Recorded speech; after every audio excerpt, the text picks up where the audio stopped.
Hi, I'm Charles Gibson. I am a filmmaker, actor, and real creator, I guess you could say. And also a writer. I like to try to get it all together, you know what I'm saying? Some of my biggest influence, I would say, is definitely Jim Carrey and Seth Rogen, as well as Leslie Nielsen, Jordan Peele, and Norm Macdonald, and Adam Sandler. Norm Macdonald is so hilarious. His comedic timing and ability is it's phenomenal. And it's so unique and distinct to him that it really just resonates with me. His humor is either just absolutely over the top, just like way across the line, or it's just so stupid and it's just so like duh. One of my final and biggest inspirations, I would definitely say, is Jackie Chan. Jackie Chan is one of my childhood heroes, but I was also blessed enough to have interviewed him for IGN. And truly the moments where I walked through those doors and I interviewed him for the Lego Ninjago movie, my life was, it sounds cliche, but my life was just completely changed. All those people have such profound impact in my life and inspired me to continue in acting, filmmaking, and just doing what I love. I would love to play a father figure. Obviously, when I'm a little older, I think playing a father figure this young, it'd be a little interesting. But no, definitely in the future, I think playing like a loving father role, I think would be just so cool. And just the dynamics of family is so present in so many films. And I've loved playing father figures when I was in high school productions. And so I just think that would be a great opportunity. And yeah, playing a character that deals with grief is another one. Just being able to embody, someone who is going through something so profound and so life-changing. Like that is a challenge, but it's something that I would love to perform and do justice,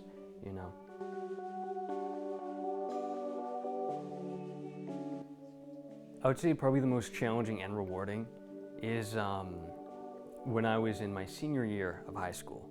I was fortunate enough to be able to direct and act in a short film for IB Film.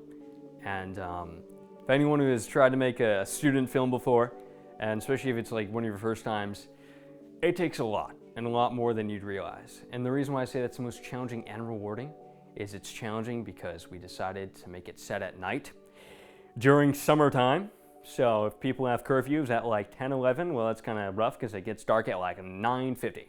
So that's a little tricky, but we were able to film it and we were able to, edit it. I also edited it in 3 days with probably a collective of 4 hours of sleep.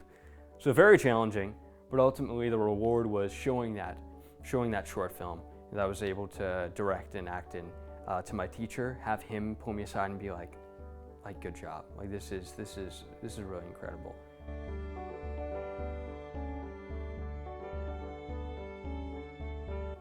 Improvise and adapt. When I act in front of the camera, if there's a director, right?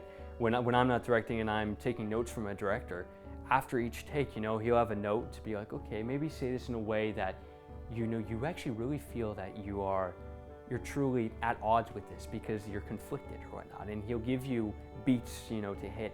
And so really in that moment as that actor, you're supposed to improvise and you're supposed to adapt, right? But truly the ability to take notes and to improvise and adapt and to change the way you will say something or the way you act, not in a way that feels like robotic or that you are acting, right? Because the best acting comes from when it's natural, from when you don't even realize the person's acting, right? Not until the very end you're like, wait, I thought that feels real, right? That is the great kind of acting. Just recently when I was on a film set, we ended up filming like a chunk of the section that I was not completely memorized yet, so don't do that, you should be completely memorized. But I was able to just read the script and really feel it out and remind myself too that acting is not just about the lines, right? It's not just about memorizing all the lines, which is very important, but it's also about, most importantly, listening to the other person, right? It's about listening and reacting based off that. You're saying, I like that, maybe we could do this later, but I like this, I like that, we should go with this. And you need to listen and you need to adapt and you need to improvise because it's a collaboration, right? But yeah, ultimately when it comes to improvising and adapting, you're always doing that on set. So when you come with that mindset of you're not hard set in stone of what you have to do, and if you don't get your way, then you're gonna be cranky. Like, as long as you have that willingness to go with the flow and to listen to other people, whether you're listening to your director as an actor, or whether you're listening to, you know, someone on crew, you know, whether you're a director or not. Like, that is so important, and that is so vital to having a great film set and having great collaboration that you and everyone else on the set can be proud of. Hey, I'm Charles Gibson. Thank you so much to my partner in crime here, Keegan Davis. If you guys want to check me out, you can check me out on Instagram, TikTok, and YouTube at Charles J. Gibbs. CharlesJGibs. Yeah, and I'll see you later. Goodbye.